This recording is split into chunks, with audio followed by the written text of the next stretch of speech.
Hello, I'm Mantastic and Fantastic, and today I'm going to be discussing the One-Shot Challenge 6 along the 3 different Radar Dragon spawns for all the different fire, water, and wood starters. So, based on the starting monster you chose, that will dictate which Radar Dragon you actually encounter. And as a disclaimer, you will be fighting a brand new Radar Dragon as compared to the previous 2 One-Shot Challenges. So, basically of the 3, if you've already completed Noah and Zeus, you're going to be fighting Gaia. So, let's just hop right into it. So, why is this a beneficial thing to play? Because a lot of people are going to look at this one-shot challenge and think, wow, this looks really hard. Is it even worthwhile? Well, to be honest, the reward is the special red Tamadra Odin, and it does have niche values, but this will be the second one they're giving out, if I'm not mistaken, so there's a little less value there. However, this grants you probably your best opportunity to acquire a Radar Dragon, as they are a guaranteed drop, unlike Arena 3. So, in terms of difficulty comparison, I would say these one-shot challenges are around Arena 2 or so difficulty. I put it on par of Arena 2, especially for this time around, mostly because the spawns are not as dangerous as they were in the past, along with you knowing exactly what is going to appear, unlike Arena 2 where it is random. However, with that being said, the Radar Dragons are a very challenging spawn to encounter, and they're harder than any of the other Arena 2 encounters you may face. So that's why I put them on par. Furthermore, in this one-shot challenge, you have to complete it in solo mode, and you're unable to use duplicates. So there are some limitations here, so it may hinder what types of teams you're able to bring. But as I mentioned before, these Radar Dragons are a guaranteed drop, and unlike Arena 3, the Radar Dragon that spawns is random, so there's a 1 in 5 chance you encounter the one you actually need. Furthermore, the Radar Dragon does not necessarily drop. It's about maybe a 30% drop rate, and I think that's about correct based on the amount of clears I've done thus far. So, this is a great way to acquire those Radar Dragons. In addition, you are able to actually stone to continue if you're very close. So, unlike Arena 3, you can't actually stone to continue. So again, if this is going to be the first time you acquire these Radar Dragons, it's worthwhile putting in the effort, stamina, and magic stones if need be. So, how do you determine which Radar Dragon you fight? So, if you started with a fire, like I did on Mantastic, you can see by the little icon beside your name, you will fight Zeus Dragon. If you are water, you'll fight Noah. And wood fights Gaia. So basically, it's the last Radar Dragon you will ever encounter in these one-shot challenges, unless they recycle them again. But the point being is, you will fight something different, because, like I said, if you had fire to start with, you actually would have faced already Gaia and Noah, so now you get Zeus Dragon. So, what are the hurdles of solo mode and no duplicates? So, as I mentioned already, no duplicates means that you are forced to bring unique cards. You are able to have duplicate leaders, like if you bring, say, your Kaede leader, you can pair with another Kaede. However, you are unable to actually use Kaedes as subs, so you have to be more creative with team building. So this definitely hinders a lot of high-end teams that require duplicates, like Raw Dragon needs 2 Dark Kalis, Kaede wants multiple Kaedes, Sumires wants Sumires, Ranave wants Kaedes. Everyone seems to want Kaede in general. But the point being is you can't bring those duplicates. So you will either have to use new subs entirely, or maybe unevolve them to a lesser form so you can utilize them.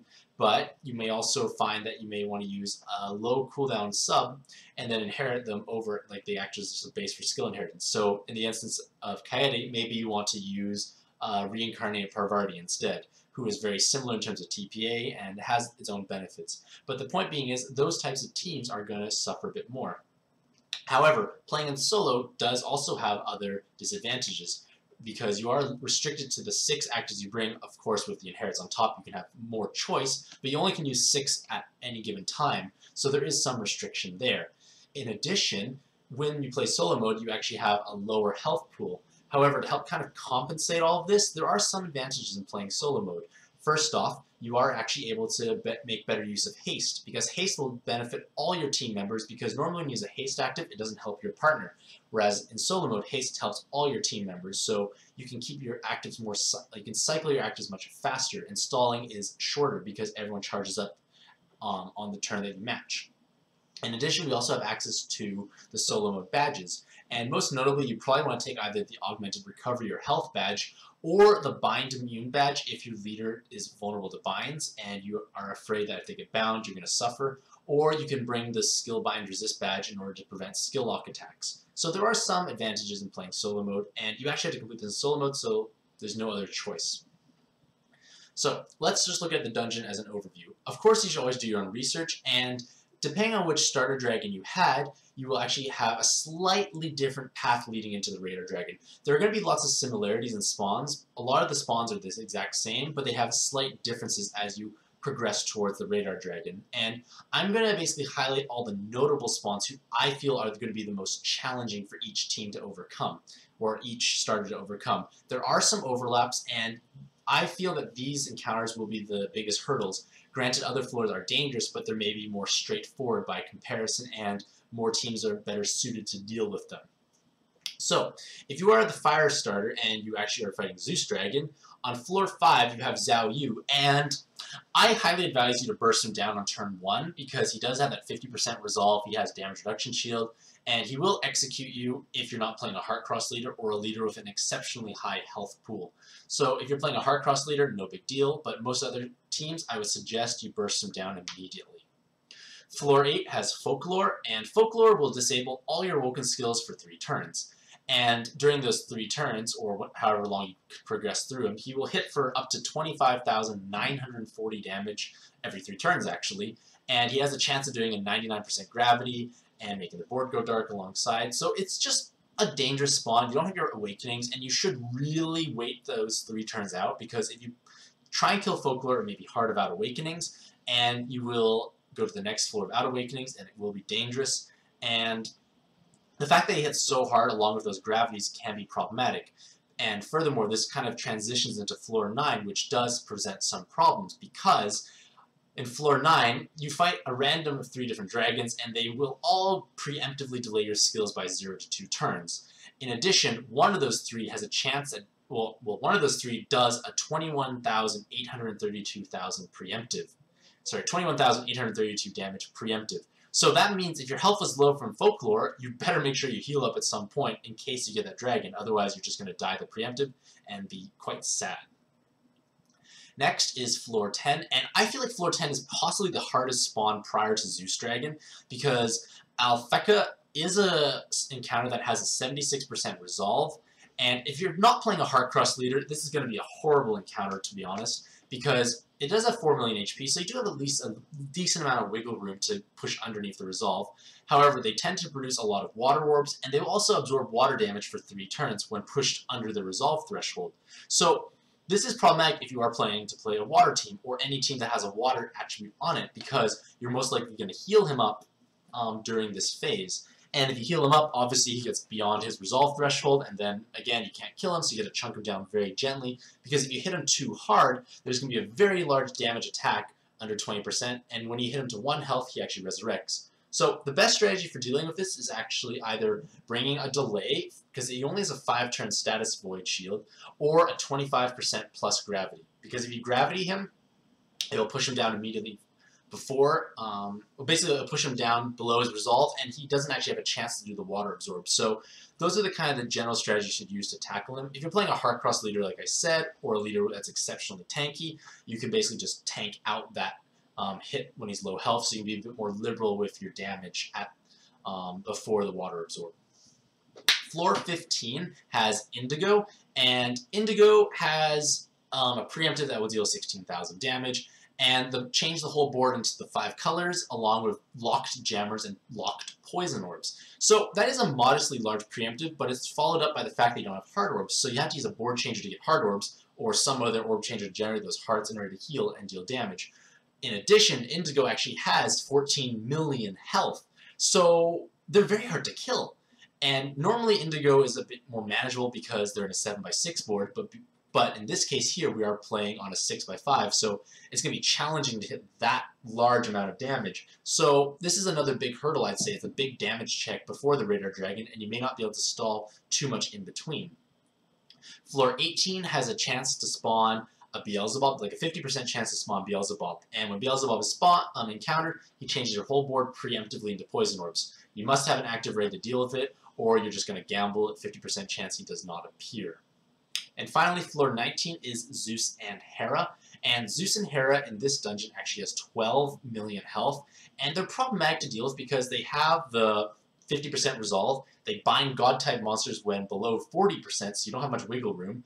And they will actually just resurrect themselves by 50% health if you chunk them down below 10%. So there are a few ways to tackle them. You can either bring a counterattack active, so when you one-shot them, they go down to 1 health, they get killed by the counterattack because they attack you first to cut your health by 90%, then resurrect. So with the counterattack, they just die, and you're happy on your merry little way.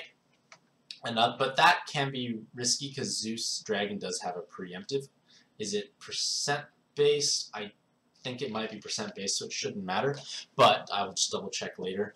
Most people are not bringing counterattack actors, to be fair, so the other option is basically bursting them down, having them resurrect to 50% health plus 1. You tickle them gently so you don't trigger the binds, and then you just kill them as normal. Conversely, you can also just delay them because every 2 turns their status void shield drops down, and you can simply delay them.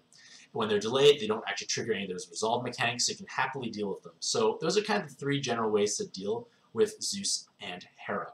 And they're actually spawned for all the colors. There's a lot of overlap, to be fair, in this one-shot challenge. Water Dragon starters have Noah to face at the end, and on floor 5 they have Kaguya Hime, and I'm probably saying that wrong, but she possesses a 75% resolve. She's not exceptionally dangerous, however, she does bind devil-type cards when she's below 75% health, so just keep that in mind if you're playing a devil-based team, that you are going to be bound and have to deal with a couple of turns with most of your team being unable to be used. Floor 8 has the same folklore, which I discussed above. 9 has that same random dragon encounter, so just be aware of your health and keep it high in case it's a preemptive. Floor 10 has Yumasachi Yamasachi, and they will absorb wood for 10 turns, so it's while taking your hard orbs away every other turn. It's not really that dangerous if you're not playing a wood-based team, but if you are, just be aware of that, and it's going to be a pretty terrible time if you are playing wood in this scenario. Floor 15 has Amir, and Amir is kind of a cakewalk compared to Indigo. By comparison, has half the health, hardly any mechanics. Just be aware you can't kill him for 2 turns, so just be prepared to stall, really. Floor 18 has the same Beelzebub chance, so just be aware of your board changer, and floor 19 has Zeus Hera. So overall, I feel like the water starter has a much easier time than the fire starter, unless you're playing a wood-based team with the Yumasachi Yamasachi. And wood starters get Gaia Dragon at the end, and on floor 5 they have Homura, which is the Fire Mystic Knight, and they have only 2 million health and a 76% resolve. And if you do one-shot them, they simply disable your awakenings for 3 turns, so just kill them afterwards. And to be honest, you don't even need your awakening skills going into the next floor, so it's not really a dangerous scenario. It's just something to be aware of. It's not really dangerous, to be honest. It's another easy. I think it's much easier than the other 2 starters. Floor 8 has the Folklore again, which does this Awoken Skill. Has the Awoken Skill bind, so just be aware of that. And then the following floor has a chance of preemptive. Floor 10 has Gaia spawn, and Gaia just absorbs fire for 5 turns. When they're below 30% health, they'll hit for 21,500 damage. If you're not playing a fire-based team, nothing to worry about whatsoever. Much easier than Alpheka. Floor 15 has Hephaestus, who has 6.6 million health and a 75% damage reduction shield for 5 turns. So for those 5 turns, you're not going to be hitting them very hard, and their damage continuously ramps up. However, their 5th attack will deal 26,000 damage, and the shield actually drops off at that point. So when that occurs, if you're able to keep healing up all the time, you can simply just try and one-shot them, and it's only 6.6 million health, so it should be much more doable. However, just be aware that on the 6th turn, he will hit for 114,000 damage, so only Heartcross teams could survive that, or if you have a shield. So it's just a dangerous spawn because there's a lot of damage requirements or healing requirements if you chose to go that avenue. Floor 18 has a 50% chance again to spawn the Beelzebub, so just be prepared for that. Floor 19 has Zeus and Hera, and again, Zeus and Hera, you can deal with them by either delaying, bursting them down, then tickling below 50, or having a counterattack. So when you are going through this dungeon, regardless of your starter, you want to try and have as many of your actives ready going into the Radar Dragons. It just makes them a little easier. However, only Gaia Dragon has really the hard requirement of actually having active skills ready, because at least with Zeus Dragon you can stall to a certain extent, and Noah Dragon can very easily stall. So depending on which Radar Dragon you encounter, you may want to manage your actives accordingly leading up to them. So Unlike Arena 3, you know which Radar Dragon you are fighting, so that does greatly alleviate your team building constraints because you can kind of cater your team to countering that dragon. For instance, if you're fighting Gaia Dragon, I really advise you not to bring a water-based team because you're just going to have a sad day. Whereas the other spawns, you could definitely bring a water team and be fine, but when you're playing Arena, you don't know that for sure. So, another nice thing about the one-shot challenge is that the Radar Dragons are actually weaker than their Arena 3 counterparts, so you will have an easier time dealing with them. And I'm going to detail all the strategies for each of the Radar Dragons and how you can best approach them. So, this whole post will actually be linked in the YouTube description down below, so feel free to take a look through it there in case I talk too fast or slow. And there's lots of videos embedded in here, so I'm not going to be watching myself play with myself on a YouTube video, so just take a look on your own time. So, if you are fighting Gaia Dragon, they void any damage over 6 million. So, you can't, if you hit over 6 million damage, it's simply just 0. So, it's not an absorb, it's a void. That's very important to be aware of. They have 33.5 million health, and for the first 7 turns, they actually have 75% damage reduction. And during that damage reduction phase, they will have a 58,843 damage hit. It shouldn't say K at the end. That's a typo. That shouldn't be there. It was, I don't know why it's still there. And during that time, they'll have 2 hits for that magnitude, as well as making jammers or skipping turns otherwise. And on their 7th turn, when the shield drops off after the damage reduction shield drops off, you are the board goes dark, but you're able to deal full damage as normal. And if they're above 50% health after this series of 7 turns, they'll absorb 2 colors. For 3 turns, so it's each color is a 40% chance. When they're above 50% health, they'll hit for about 25,000, and then delay all your skills by 3 to 5 turns, so you're going to have a bad time. When they're under 50%, they'll do a 500% gravity, and it's only used once, but 500% gravity kills any team without lots of shielding and damage mitigation. And there's a 20 to 30% chance, between 20 and 30% health, they will cause a 5-turn subbind or a 10% boss heal, and they'll execute you under 20%. So this sounds somewhat impossible to do, however, it's not as crazy as it may sound at first glance. So the thing is, you want to try and kill Gaia, the long and short of it is, you want to try and kill Gaia Dragon in those 7 turns. If you wait for the color absorb, it may absorb the wrong color, it will constantly delay your skills, you'll never have actives, you're just going to fatigue and die out. It's just a painful way to die. It's not recommended because it's just risky. So you want to try and kill it during those 7 turns because it has to follow this pattern, and the pattern I'm going to show you in a moment, but it has to follow that fixed pattern, and it will never deviate from that pattern, so you know exactly what's going to happen. So what you should do is you try and chunk them down as much as possible in the first 6 turns. After the board goes dark and the shield is dropped off, you go for the final kill in the dark. Now, maybe matching in the dark is scary, but you should not be afraid of the dark. You can set up your board, use a tri-color board changer, optimal board changer, whatever you may need to actually match accordingly. So, you want to try and basically chunk them down during that time frame. And what I like to do is obviously refer to this turn pattern. So on turn 1, they make 3 jammers. That's all they do. Turn 2, they charge up, so they don't do anything else. Turn 3, hits for that 58,000. Turn 4, again, 3 jammers. Turn 5, charges up, again, no damage, and then hits you for 58,000 on turn 6. Turn 7, the board goes dark, but the shield drops off at the same time. So during the first 6 turns, you have to find a way to obviously survive, and then on the 7th turn when the board is dark, you simply match beautifully in the dark and kill it because you're dealing full damage. Now, if you are playing a water team during the 75% damage reduction phase, you have to hit under 48 million per card. Conversely, if you're fire, you have to hit under 12 million. Light, wood, and dark has to hit under 24 million during this time. And then, of course, if the shield drops, it's 6 million or 12 for water, 3 for fire. So, like I said, you want to just have your burst actives and just chunk, chunk, chunk, chunk, and then turn 7. Well, during turn 6, survive that hit if possible, and then set up your board in such a way that's easy to match in the dark. You don't have to worry about making combos. You can just keep your rows, you can keep your orbs happily at the bottom or wherever that is logical for matching. Now, I have quite a few different videos here of me killing Gaia Dragon. It's worth watching at least once or twice, 1 or 2 of them, just so you get an idea how to basically kill Gaia Dragon really fast. If you are encountering Zeus Dragon, the idea is that he absorbs over 20 million damage. He voids over 20 million damage. So not many teams are going to hit over 20 million. But if you do, just be aware that it's a void, so it does 0. It doesn't heal, it just does nothing. They also have 67 million health, and that's obviously a lot more, but it's kind of squishier because there's no damage reduction shield. They also execute you when above 90% or below 20%. So those are the danger zones. You have to get them below 90 and keep them above 20. If you fail to do so, you just simply die. And his abilities actually vary according to his health percentage in 10% intervals. So where you want to stay is based on your team's ability to stall or where you feel is safest. So for instance, the heartbreaking phase, you don't want to sit there because you'll always take your heart orb away every single turn, so you're just going to die a very quick death, actually, without actives.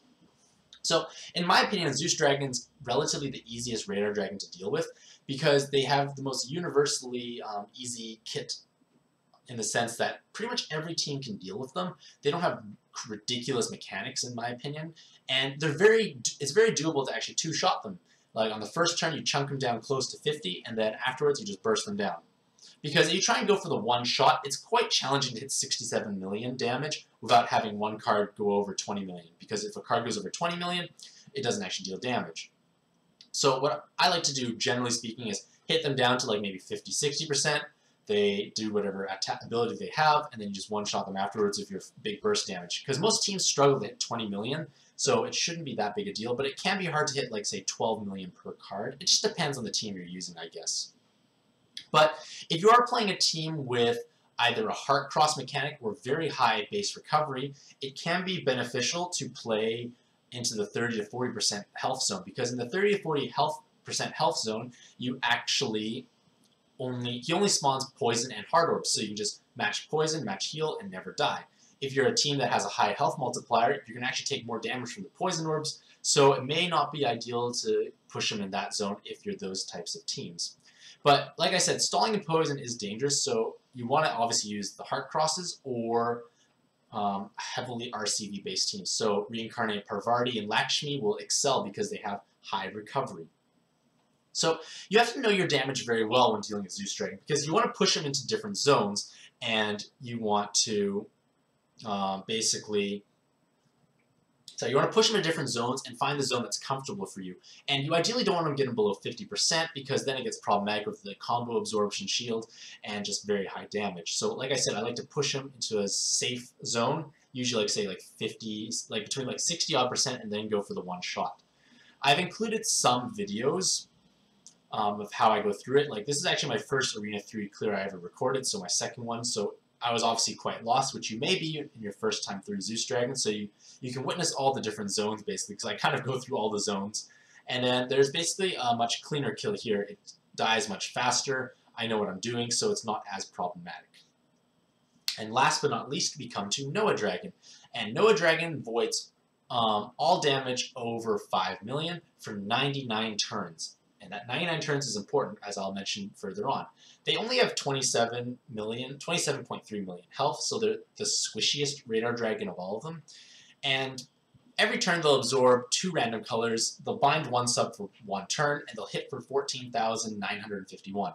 So when they're above 50%. So basically, it's a massive stalling festival. Most teams have at least enough health to tank 2 consecutive hits, especially in solo mode of the badges. And if you tank 2 consecutive hits, you don't have to match hearts every turn, and you just hoard your hearts and then heal up when necessary. But the point being is it's very easy to stall. If you're playing, say, a heart cross leader, you make a heart cross every other turn, basically heart cross, then the second turn you save hearts, and then heart cross again, so on and so forth. If you're playing a massive recovery team, same idea. You just simply match recovery orbs every other turn.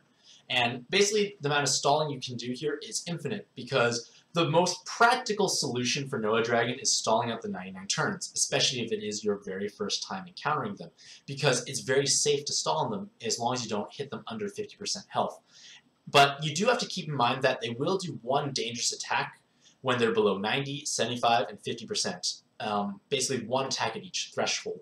And that's important to note because say you chunk them down, say they're at full health, and you chunk them down to, say, 60% health. They will do the 90% damage hit the first judgment on turn 1. On turn 2, they'll actually do the second judgment hit, which is an even bigger hit. So you have to plan your team out accordingly. You have to make sure you can survive these judgment attacks, because these judgment attacks actually hit very hard. So they're a very scary encounter for that reason. Because if your team can't survive those hits, you never want to actually push them under those judgment thresholds because they will simply kill you. And that's obviously not ideal. So, like I said, you generally want to stall for those 99 turns. However, if you are, say, more experienced or you're very impatient, it is very doable to kill them before those 99 turns, and there are several ways to do so. The most common way is to actually chip them down carefully, and then once they arrive at about, like, say, 55 to 60% health, then you go for the kill board. Because at, say, about 60% health, they're at maybe, what, 14.5 million? You only need to hit for about 2.5 million per card at that point, and that will actually one-shot Noah Dragon. However, in order to do that chipping away, you have to make sure you can actually survive those various judgment hits. So most teams may need to bring either a damage mitigation shield, or a Heartcross leader team can obviously tank those. And if you're a squishy team, you just really can't do that strategy. You have to stall. So you get them to about 50-60%, like I said, and then you go for the one shot at that point. You try and unbind all your cards and then just blow them up. Blow up Noah Dragon when they don't absorb your colors. So this is why rainbow teams may suffer a little bit more because they're absorbing 2 colors all the time. You may be healing them because this is the 2 color is an absorption, so it heals. The 5 million plus damage is a void, so it's different. Conversely, another strategy to kill Noah Dragon very quickly is actually on turn 1 or any turn before the 90% judgment. You go for, you try and do as much damage as you physically possibly can. You basically try and hit as close to 5 million damage per card, and when that occurs, Noah Dragon goes down to very low health. Say you hit 4 million damage per card, 4 times 6 is 24. You actually almost one-shot Noah Dragon. It's at a very low health threshold. However, Noah Dragon has to actually go through all of those different judgments first. Because what I've done is actually done a 2-shot on Noah Dragon, and what you have to do is, like turn 1, you basically chunk him down really hard, and then he does the first judgment attack, which most teams will survive. And then during that time, he actually has 75% damage reduction. So when that 75% damage reduction occurs, you actually do your big burst damage. As long as you don't hit above 20 million on each card, the damage is not voided, and you actually just kill Noah Dragon. So that's another way to deal with Noah Dragon if you're very confident in your damage control and you can tank the first judgment hit. It's obviously more risky, but it's much faster. So based on your experience, I would suggest you would stall if it's your first time. If you're more experienced, feel free to kill it prematurely. And I have included a few videos of basically stalling through all the different ways. So you can kill Noah Dragon before the absorption wears off. Basically, I kill Noah Dragon prior to the 99 turns of damage void going away. And you can see it here. If the sound has issues, click this link down here.